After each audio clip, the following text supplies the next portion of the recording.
Now, if you live in a neighbourhood such as Bukit Timah, Clementi or Jurong, look out because you might be driving around amongst driverless cars.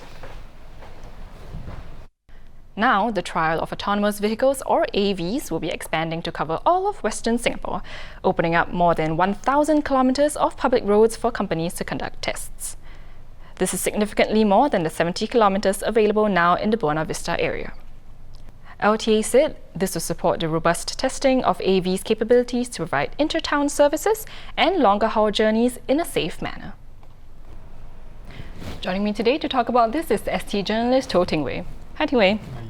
So let's pick up from what LTA said, right? Are these driverless cars safe to test, considering that we're surrounded by the elderly and schools and stuff like that?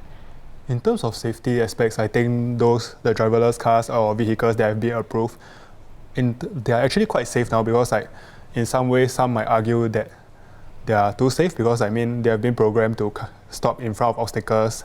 And I've been on an autonomous bus before. It really stops quite fast, and then after that, it moves at a slow speed because now they can't really move that fast.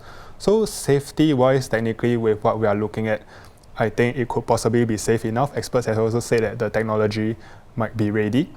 But in terms of whether they might be allowed to test in these areas with schools, with elderly in the neighborhood, I think that's another question.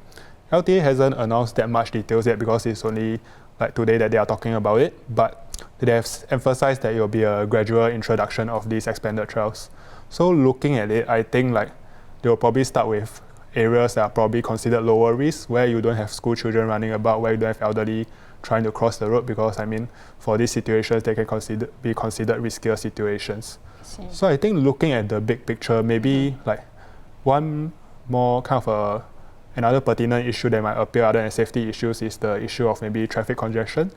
Because for these vehicles, as I mentioned, they are safe, but in terms of how they interact with human traffic, with other cars that are not autonomous, is quite a big question that I think nobody has really managed to answer that well yet. Because let's say if your entire system is all made of autonomous vehicles, the way that they interact will be in a way there will be the perfect end state, because they are compatible to each other. Yeah, correct. But when you have some cars that are autonomous and then you have human drivers, and I don't think a machine can really react as fast to what a human driver will do, because sometimes a human driver might just decide to cut lanes, might just decide to be more aggressive and stuff, and it's difficult for the machines to deal with. And on the other hand, a human driver might not be familiar with how an autonomous vehicle moves, how it will be slower even though there's not much traffic in front of it and stuff. So I think in the initial stages, when it's introduced on a wider scale, there could be congestion problems. I see. So why exactly is Singapore pushing so hard for these driverless vehicles? Are they not going to, push taxi drivers and bus drivers out of a job if they do that? So I guess two parts to your question. So first part, in terms of why Singapore is pushing so hard, it seems in terms of manpower aspect, is a very big consideration, because looking at how for these vehicles, they are not developed enough such that you can have them move around without drivers yet.